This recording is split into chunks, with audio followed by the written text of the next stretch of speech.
fucking disgrace. It doesn't mean it's fucking right.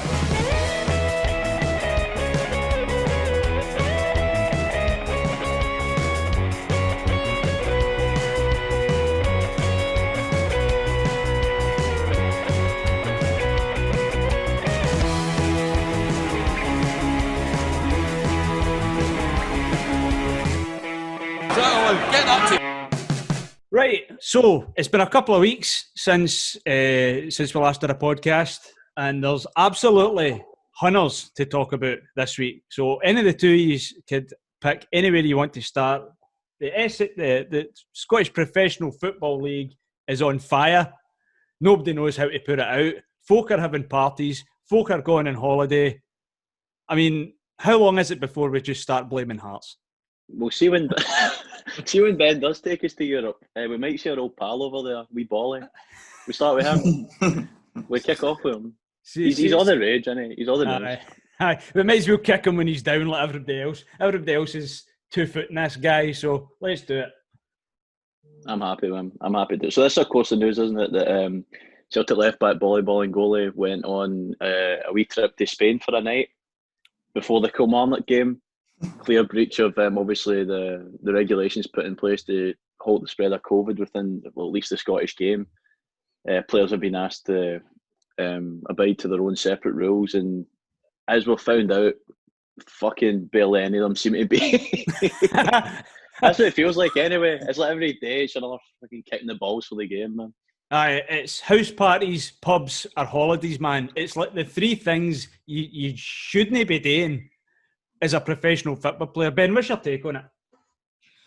It's just daft. His example alone, like going to Spain, which if you've got any sense about you can't go there now without having to come back in quarantine. Apparently Celtic didn't know anything about it, which is bonkers in itself. And he just thinks he can come back and get away with it. And I think it was it before the Kilmarnock game? And then he's come back and then played in the game and been in close contact with folk. Bonkers, because like you've got the public that are following all the guidelines and that, and then this one guy can't do it when he's got like specific guidelines to follow as well. Just bonkers. I don't understand it at all. Yeah, I like Chris Sutton's take on it about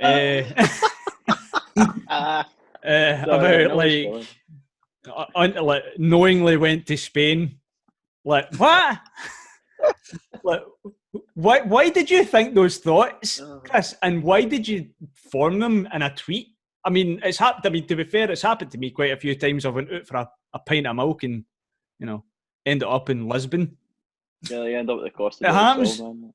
Jeez, just with all these antics with the players, it's like, you're talking about pubs, parties, trips to Spain. It's like, I thought George Best left Hibs in the 80s, man.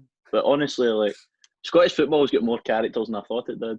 Nah. Who would have known the whole Aberdeen team were mad rogues, man? It's crazy. In terms of Chris Sutton, I've seen some pretty worded tweets in my time that might be up there. He's right. He's well, I agree with what he's saying, but to suggest that somebody accidentally got in the McGill's number 36 via Silcoats through to Alicante is a bit ridiculous. It's interesting because it's interesting that he used the word rogue there, Liam, because Neil Lennon actually described Bolingoli as a rogue. When he was doing the sort of press conferences and talking about him, so he described him as a rogue. But do you know what it reminds me of? Did any of you watch the Last Dance documentary, or is it The Last Dance, the documentary about Michael Jordan on Netflix? No, I never caught it. And Dennis Rodman for the Chicago Bulls, like halfway through a season, decided he just wanted to fuck off to Vegas for a week and get bloated. That's what it reminds me of. Do you know what I really hope as well? I hope it's not like, obviously I think he's of like Belgian origin, and I don't know what country he actually represents, but it doesn't sound like it was like a family affair or anything like that. And I hope it's not like there's like no excuse for this. I hope it's something ridiculous. I hope he went for like an all-day paintballing session, or he went to a specific water park or something, or just a swingers holiday or something. I don't know, something ridiculous. Just I don't want it to be them trying and brush it under the carpet with some sort of family nonsense. I hope it's something like a ridiculous reason he's ended up in Spain overnight. think we can all agree with that. But of course, it's not all Bolingoli's fault. The Aberdeen 8, as they've come to be known, they're in hot water. I think I haven't seen an update on it. I know there was two players. I don't think that's been told who they actually were yet. I think there's maybe been two players tested positive. These boys have, and there's pictures and video going round about the internet. It's no bother to find this, but after going down to a 1-0 defeat to, I mean, let's face it, one of your biggest rivals in the league, they decided to go out for a night in the town, and it just so happened to be in the same weekend.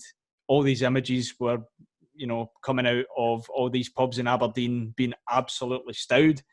So I suppose, moving on from, and obviously we've got Lee Griffiths, we mentioned this before we started recording the podcast. Lee Griffiths held a house party as well, so he's got no excuses either. But moving on from this, I suppose you've got to ask yourself from a serious point of view, what are the repercussions for something like this? I mean, I've seen a lot of people saying points deductions, I've seen people suggest fines, I've seen suggestions of just the players being banned for a set amount of time. How do you sort this out? I'd probably say ban the players that are involved. I don't know if it should be as serious as sacking them. I've seen basically everything mentioned on Twitter, people going for left, right and centre of reasons and what you should remand the players' way, and I think banning them would set a precedent of you've waited this long to get back into playing football, and if you break these guidelines, then this is what will happen to you. You're not going to get to play football for, 10 games. I don't know. Mm-hmm. At least it would set a baseline for what these players are going to get given in terms of a punishment if they do break the guidelines. No, I think Ben's spot on, man. I think punishing the club, it's not even the club, it's the fans as well who are already having to experience football in a different way, and to have another kick in the balls by points deductions or whatever, I just don't think is right. But I mean, I think you take it on a case by case basis. We don't know the background to what's happened with Lee Griffiths, although it doesn't sound great, doesn't reflect well on him. Aberdeen players, we've all been out and about, but obviously the players have been asked to adhere to specific regulations so that they can get football played. And I think, that we all go on about players' wages and their lifestyles. I think they can take the bullet for a few months to adhere to the specific regulations to get the games played, to get football back in the park. And if you're not doing that, it's reckless and it's dangerous. And we can have a wee joke about it and that with Bolingoli, but we don't. That could have spread to that whole Commander team. Yeah, it's you don't know who they're getting in contact with. It's dangerous, and I've got to be honest. As far as Bolingoli goes, I'll have to agree with Chris Sutton. I think unless we hear more details, that seems like a sackable offence to me. That seems like gross misconduct, given the circumstances we're in. Aberdeen can't sack half their squad, nor would they, because some of the more valuable assets are in there as well, as far as I'm led to believe from the pictures that came out. So they're not going to do that. That's just not feasible. With Griffiths, it's obviously not as, you don't know what Bolingoli's been up to in Spain, but it doesn't sound as serious as going over to a country that has been on and off the no-fly zone, for goodness sake. So for Bolingoli, I don't think there's much way back. Not that he was ever in anyway. I mean, the guy's a bit of a, he's a bit of a red. Yeah. He's not the sort of player you want, especially the form Greg Taylor's been on anyway. I don't think we're going to see much of him in the Celtic first team anyway, but that's not the point. They probably would be able to squeeze a transfer fee out of him, but I don't think there's any way back for him specifically, I've got to be honest. It's obviously because of this, we're recording this on Tuesday the 11th, and as of this morning, the Scottish Government sat down with the SPFL and had a frank discussion about what was going forward. Going by Nicola Sturgeon's own words, she said that this has been a yellow card offence. The next time it's a red card. It's a little bit cringe using that terminology, but our point is fairly clear. But it seems as though that the the problems are only going to start building up for Celtic, because obviously they play Reykjavik in the Champions League qualifiers in the upcoming week, and if circumstances dictate that they have to quarantine, then they are going to be they're probably going to have to forfeit that tie, possibly. I don't know how certain that is. I saw their Twitter handle come out and say that their next game will be against Reykjavik, and I can't see UEFA, for example, being as lenient as the SPFL, the SFA and stuff. I think UEFA will take it a bit more seriously and really reprimand a club if they had to forfeit a fixture, and I can't see just Bolingoli being omitted being enough to postpone a fixture, especially because it will be over a week away. I think Bolingoli, even though I said players shouldn't be sacked for it, listen to what Liam was saying there, maybe in terms of this Bolingoli thing, because he literally did the worst thing he could do and not even follow any sort of guidelines after coming back into the country. He probably will be gone for Celtic by the time that game even comes around. So the chances of that Reykjavik game going ahead have probably got a bigger chance than any of the SPFL games coming in the next week. Well, that was the next point I was going to make. All I had to do was phone him. Just phone him and he'd have a different dial tone in Spain. That's all good. I'm do a giveaway. Phoning Neil Lennon trying to watch his snooker, and my BBC iPlayer doesn't work over here. What's the snooker score?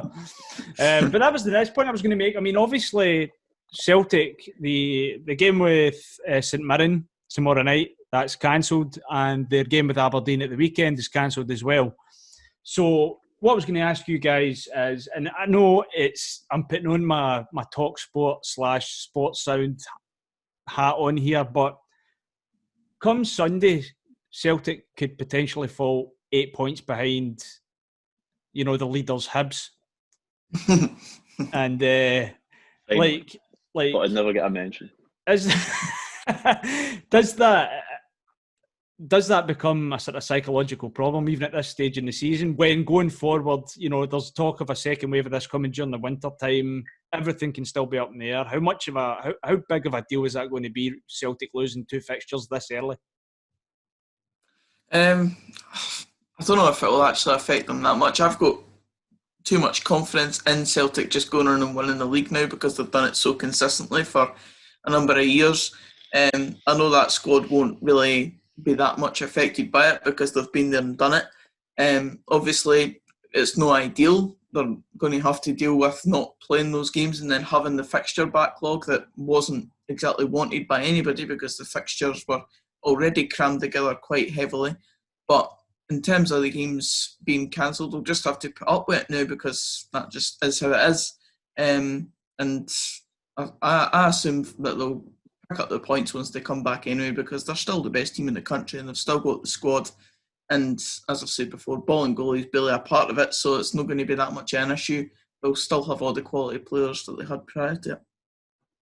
No, I totally agree. Bolingoli is not stopping the 10 on his own. That just doesn't happen. If Celtic don't win the league this year, it will not be down to that man, and I don't think it'll be down to these fixtures. Celtic know how to do it. Look at the way they started the season. They'll get back on track, I'm sure, but that's just what worries me. I like to think players will get the message now, and I'm not saying it's easy for them, because I also understand they're human beings. Of course, Lee Griffiths should ordinarily be able to have a house party for his girlfriend, but these are the regulations they've been asked to follow to get the game up and running, to get football clubs stabilised and things like that, and to not do it, it's irresponsible. But I think Celtic will get on with it. But my only worry is that we see more of this sort of stop-start season for the rest of the season, because we just kind of go on like that. Although from what Nicola Sturgeon's saying anyway, is that won't happen, because anything else, any other big incident will result in the league being postponed. So, yeah.